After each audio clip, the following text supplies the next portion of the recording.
Hi, it's Len Furman, the sports time traveler, bringing you another episode. This one is one of the most intriguing matchups in college basketball history. It's titled Big Red versus the Skywalker. Undefeated two-time defending champion UCLA takes on undefeated NC State. We start with an introduction from the sports time traveler. Today's story took place 50 years ago this weekend, on December 15th, 1973, and featured college basketball's two premier players of the time, Bill Big Red Walton of UCLA and David Skywalker Thompson of North Carolina State. In all fairness, I have to admit that the earliest reference I can find of basketball superstar David Thompson being called Skywalker was not until after Star Wars debuted in 1977. But I couldn't resist referring to David Thompson as Skywalker for this article because that nickname was absolutely perfect for Thompson. His signature move was a leap skyward before releasing a soft jumper. Thompson ascended higher in the air on his jump shot than possibly anyone in basketball history, and certainly higher than anyone up to that time. Thompson's NC State team came into the game with a 29-game winning streak and a legitimate claim to be the best squad in the country. Thompson led the Wolfpack to an undefeated season in 1972-73, and they were ranked number 2 behind UCLA. In that season, NC State had beaten 4 teams that were ranked in the top 7, while UCLA had only beaten 1.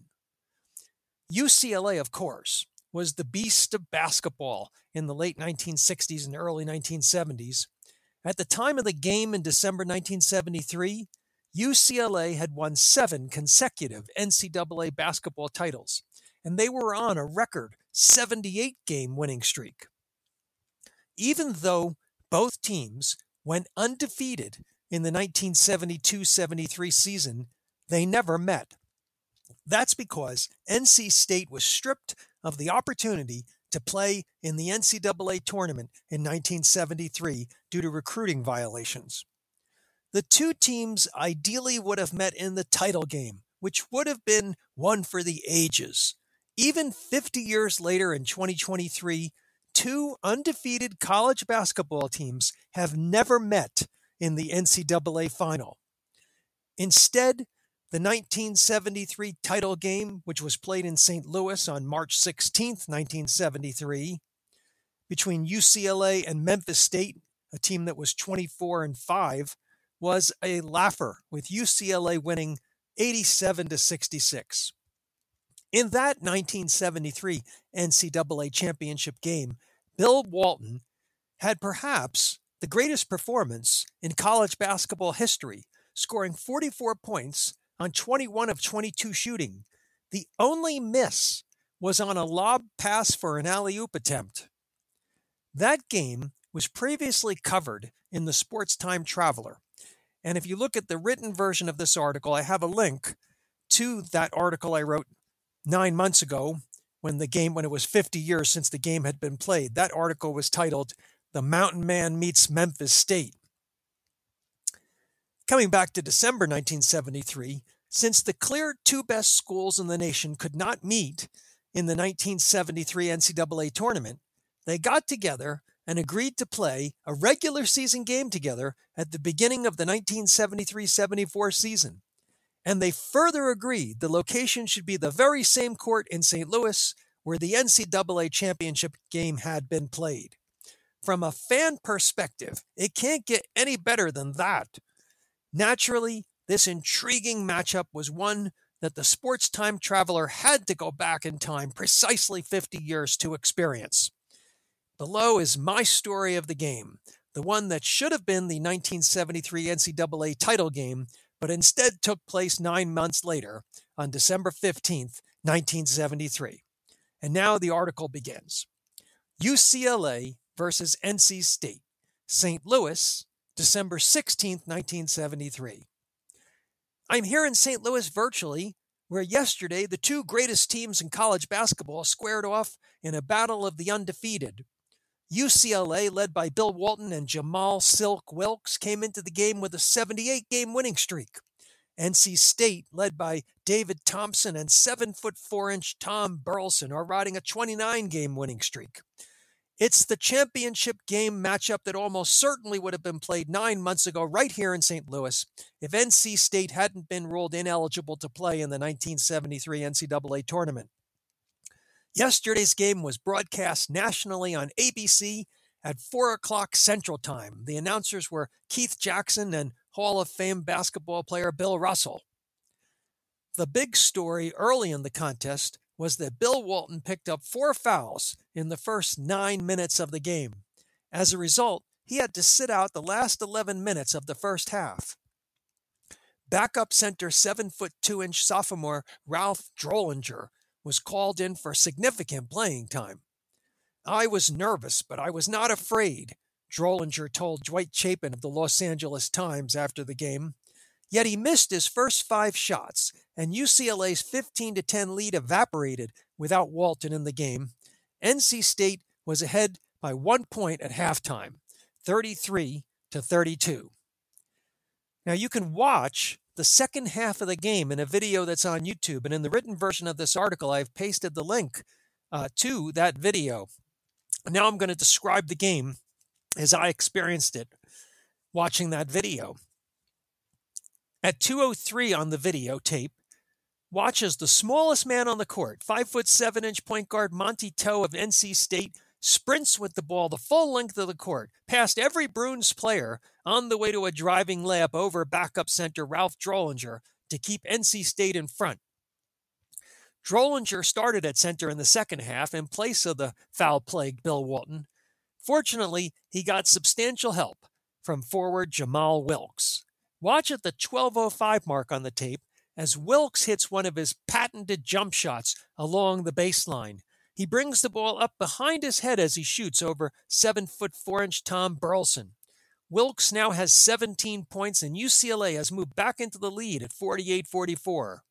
ABC announcer Keith Jackson says admiringly, "He is so smooth." Watch again at 15:24 on the tape as Wilkes drives and scores over Burleson again, and the lead is now 50-44 UCLA. A few seconds later, at 15:39 on the tape, Burleson gets the ball in the low post and makes a nifty spin around backup center Ralph Drollinger and then puts in a reverse layup. The UCLA lead is cut to 4 at 50-46.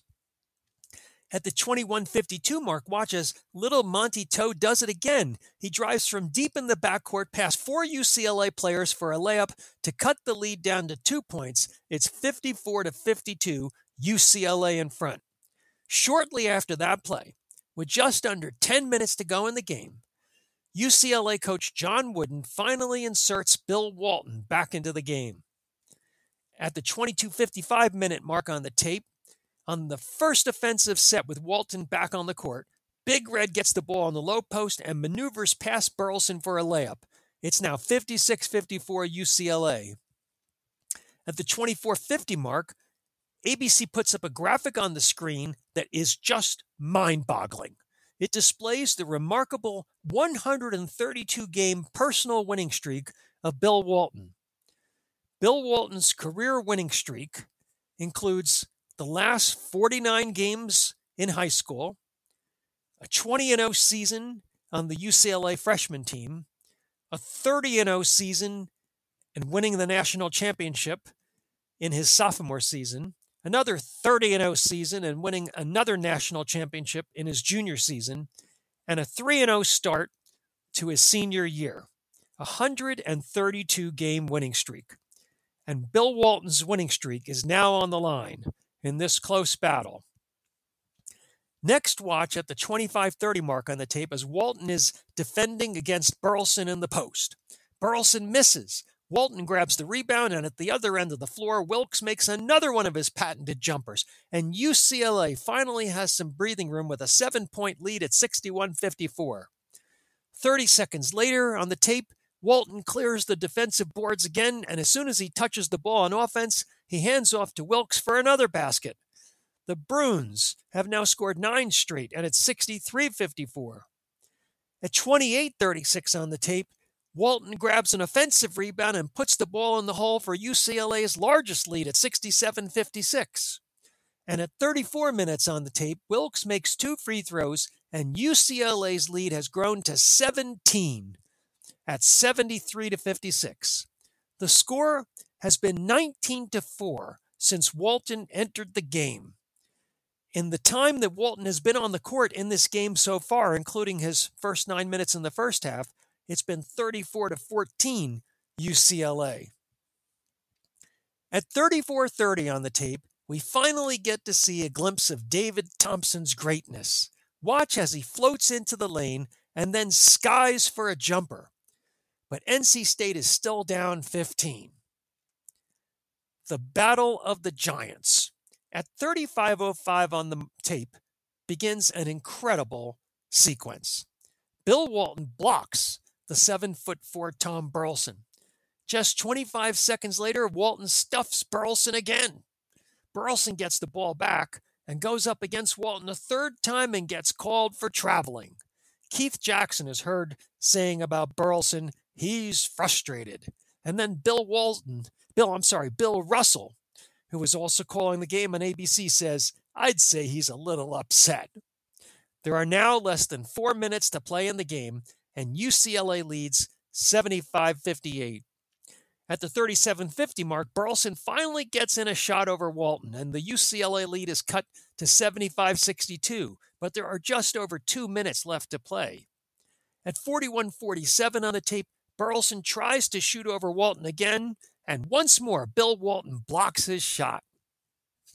Walton can pass, too. At 42:02 on the tape, there is another great pass by Walton, and the lead is 81-62 with a minute to play.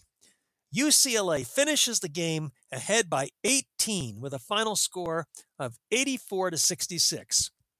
The Bruins outscored the Wolfpack 30-14 in the last 9 minutes and 54 seconds after Bill Walton came back in the game. And Bill Walton, despite playing tough on both ends of the court, blocking the taller Burleson 3 times, never got his 5th foul. Jeff Myers covered the game for the St. Louis Dispatch, and he described Walton's impact when he entered the game with 9:54 to play. What was particularly impressive during the Bruins breakaway was not so much what Walton did, but how he did it. Despite the 4 fouls, he played with abandon, with seemingly no concern for his tenuous situation. What audacity! What an ass-whippin', yelled UCLA's Tommy Curtis as he ran off the court, as reported by Jeff Prue in the Los Angeles Times. Prue noted that Jamal Wilkes chose softer words in his comments about the game. Wilkes told Prue, "We came out expecting a tough game, and it was." Wilkes was the other hero of the game for UCLA, finishing with a career-high 27 points while also guarding David Thompson and holding him to just 17, well below his average of 25 per game. And Wilkes played the first 39 minutes of the game, the only player to do so, before being taken out with a minute to play. It was Wilkes' offensive output in the long stretch of the game where Walton sat with 4 fouls that kept UCLA in the contest. Dave Dorr, another writer for the St. Louis Dispatch, interviewed UCLA coach John Wooden after the game. Wooden told him, "I'm happiest most for Keith Wilkes, a young man whose virtues I have extolled at length for some time. He has been overshadowed by Walton, but Keith plays every facet of the game well." It should be noted that around this time, Keith changed his name to Jamal. And so UCLA and Bill Walton's winning streak continues, and the debate over which college basketball team was the best in 1973 has been resoundingly resolved. Final comments from the Sports Time Traveler. This is one of the most fascinating stories I've covered in the Sports Time Traveler. I was 10 years old at the time of this game, and I was a big sports fan at the time, but I have no recollection of this contest. Perhaps it was drowned out by football season, which was reaching a climax.